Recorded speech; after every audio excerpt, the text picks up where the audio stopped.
Hello and welcome back to Mariners Rundown. My name is Jake, your host, also known as Raise the Trident, and we have some really big news to report on today. Did not expect it at all. There was really no rumblings that this was close yet, and then all of a sudden, bam, pass and bomb comes in. He tweets, breaking: catcher Cal Raleigh and the Seattle Mariners are finalizing a 6-year, $105 million contract extension. The deal starts this season. It buys out 3 years of free agency, and they keep Cal Raleigh as their franchise catcher in Seattle for the long term. That's huge. I mean, this is obviously really big news because for a while now it's been, the big three of the potential contract extensions: Logan Gilbert, Cal Raleigh, George Kirby. Who was going to get done first? Were they going to get any of them done? We weren't really sure. I know Bryce Miller was kind of factoring in on that as well, but he wouldn't have been nearly as big of an extension, obviously. So with that said, we have knocked out one of the three huge extension candidates, which is really awesome to have done now. And Cal Raleigh certainly deserves it. He has been one of the best catchers in the AL for the last couple years now. He's been very underrated up until this last year when he won not only a Gold Glove, but a Platinum Glove as well. So he was the best overall defender in the AL, which I agree with. The dude is huge for the Mariners, and it cannot be understated how important Cal Raleigh is to this Mariners organization. Obviously, you have to mention that he hit the drought ender home run in 2022 to send the Mariners to the playoffs. So he was already going to be, in franchise lore forever because of that home run. But since then, it's not like he just fizzled out and that was like his only big moment. I mean, he's had some huge moments the last couple years, some clutch moments as well, some clutch home runs. Last year, he had a clutch home run against Josh Hader that isn't talked about a lot, that gave the Mariners, I believe, a lead against Houston. He hit a walk-off grand slam last year against the Chicago White Sox. And even outside of his bat, which, a lot of people be like, wow, the batting average is, really low, whatever, but he hits tanks. I mean, he hits tanks. It doesn't really matter. So outside of his bat, though, you have to take into account not only his defense, but also just the way he commands this pitching staff. It's been pretty clear that he has been a huge force in how good this pitching staff has been the last couple years. Last year, a perfect example of that was when Brian Wu was really going through some injury issues, his hamstring, and all that, and he missed a lot of time in the first half of last year. It was said that Cal Raleigh had a sit-down conversation with Brian Wu, being like, hey, you need to prepare a bit better. You need to be out there for the guys because you're letting the team down right now. And it really helped Wu a lot. And obviously his second half was absolutely phenomenal, and hopefully he stays healthy this year. But that's just one example of how important Cal Raleigh is to this Mariners pitching staff, and they have been a top pitching staff under him. He is fantastic with the rotation. He's fantastic with the bullpen, and he puts it all out there on the field. I mean, we've seen how beat up he's been the last few years behind the plate. He caught the most innings out of everyone in the major leagues last year by a pretty big margin, if I remember right. And we know that he's played through things like a torn ligament in his thumb. He's played through a broken tooth last year, which he had to get taken care of before a game, and then he was back in the lineup the next day after emergency dental surgery. So this dude, he puts it all out there. And I've made a video about Cal Raleigh before. You can find it on my YouTube channel.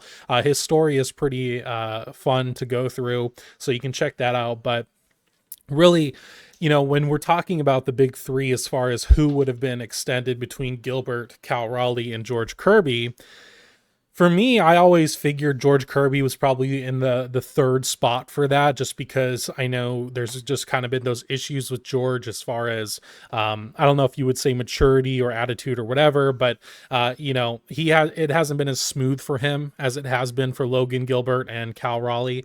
So I pretty much thought Gilbert was probably number one, and then Cal Raleigh was number two. And I honestly, up until now, I figured the only person they were going to sign or end up signing to an extension was Logan Gilbert. And I mean, clearly I'm wrong. And you know what? I'm happy I'm wrong. I wanted to be wrong. I would prefer that they get all three extended, but I'll take, if they announce a Logan Gilbert extension tomorrow, I mean, gosh, this front office has had a couple W's recently. Not to just have to give credit where credit's due. I mean, that's huge. So, with Cal Raleigh though, talking about the extension, 6 years, and $105 million. It buys out 3 free agent years, which is also obviously huge. And 3 free agent years is big because at this point, it looks like we'll have him through his 33-year-old season. So he will become a free agent when he turns 34 years old, which for a catcher, that's probably about the time anyways where you're going to be seeing if his body is breaking down and if he's starting to kind of lose some production due to it. So I think they are getting the prime years for Cal Raleigh in this, obviously. And, I don't think it's too long. I mean, I think some people may have argued maybe 5 or 4 would have been a bit more of a safe bet, which I definitely understand, especially with how much he's caught and how much he's had to play through. That could be right. Maybe those last 1 or 2 years could be a tough, kind of slog for the ending of that contract. However, the AAV is not crazy. I mean, we're talking $17.5 million annual average salary for him through this contract, which really is not bad when you're considering, I mean, Cal Raleigh is a top 2 catcher in all of baseball the last couple years, is what I would say. And or at least top 3. And I think last year, I think he was the best. Some people might disagree with that, but honestly, he's been top 3 the last few years, and I don't really see that changing. Yeah, could he have his batting average a little bit higher? Sure. But if he's hitting 30, 40 home runs, your batting average doesn't need to be too high. I would love to see the strikeout rate more than anything kind of go down, but still, if you're only focusing on the bat of Cal Raleigh, you're focusing on the wrong thing. You need to focus also on his defense. You need to focus on his on the way he tends to the pitching staff, because ultimately, his bat is a third of his game, and he is phenomenal at all 3, facets of his game right now. And some people might underrate his bat a little bit, and that's fine, but that still means he's really great at 2 out of 3 big facets of what a catcher's overall role is. And it's been pretty clear too that not only is he good with the pitching staff, I mean, he's a huge leader in the clubhouse. He was one of the only people a couple years to kind of speak out against the lack of spending for this ownership group. And, not that clearly changed a whole lot as far as getting free agents. But the fact that he was willing to kind of speak on that was really nice to see. And, it's a guy who you would assume is going to keep people in the clubhouse in line and focus on the goal. And the goal is making the postseason, playing some playoff baseball, and Cal Raleigh, I think, is a perfect leader to have in the clubhouse for the long term for that, especially with a lot of prospects coming up. Harry Ford. This makes the situation with Harry Ford kind of interesting. You kind of wonder, maybe the plan is a backup, and maybe they try him out at somewhere else than catcher, and that kind of becomes his long term thing. Maybe this opens up for more of Harry Ford trade talks as well. I don't know, but still. It's just like it's pretty interesting to see what happens with that. But yeah, it's just, man, this is really huge and big news. I'm really excited to see Cal Raleigh get kind of the welcome he's going to get on opening day is probably going to be ginormous now, knowing that he is going to be here long term. That it was really a really big deal for Cal to you know, for the Mariners to get this extension done. This is fantastic work by them, and really that contract, man, is pretty friendly in my opinion for what is a guy who's probably going to be a top 3 catcher in the league for the foreseeable future.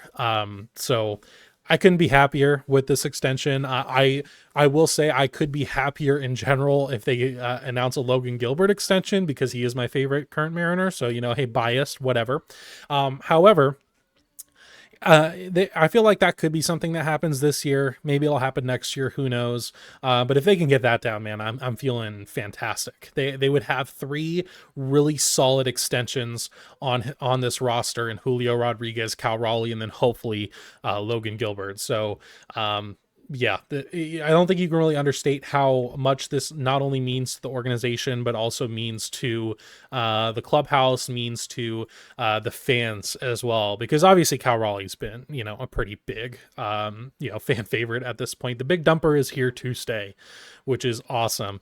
As far as what this means for the others, I don't really know. And I think the biggest question would be Harry Ford, but, you know, regardless, you know, they weren't going to keep Garver around long term to be a backup catcher. That just simply wasn't going to happen. This is going to be the last year of Garver's contract, and unless he hits out of his mind this year, I don't think he's going to be a Mariner in 2026.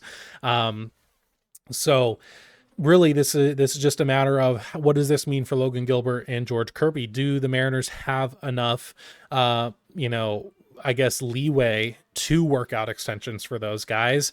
Does this move Logan Gilbert's, you know, does that move his extension to maybe being negotiated next year? I don't know. Maybe they try to get both of them done at the same time, which would be fantastic. But yeah, I just really wanted to stop by and do a little quick emergency episode about this, because once again, I mean, this is huge news. Cal Raleigh has signed a 6-year extension for $105 million that buys out 3 free agent years, which is phenomenal for what is a franchise player, not even just a franchise catcher, but just a franchise player, a franchise cornerstone that people can rally around for the long term and just be super stoked that this guy is going to stay on the roster for a long time. So, you know, just super proud of that. But that's going to be it from me in this little episode of Mariners Rundown. I said the next episode was going to be formatted the same way, or how the show is going to look going forward with segments and all that. I lied, I guess, but that's okay. If you are on the audio only platforms of Spotify and Apple, please rate the show. It helps me out a lot, and you can follow it as well. If you're on YouTube, like the video, subscribe today. It helps me out a lot as well. I would really appreciate it. But that's going to be it from me in this one. I will see you in the next.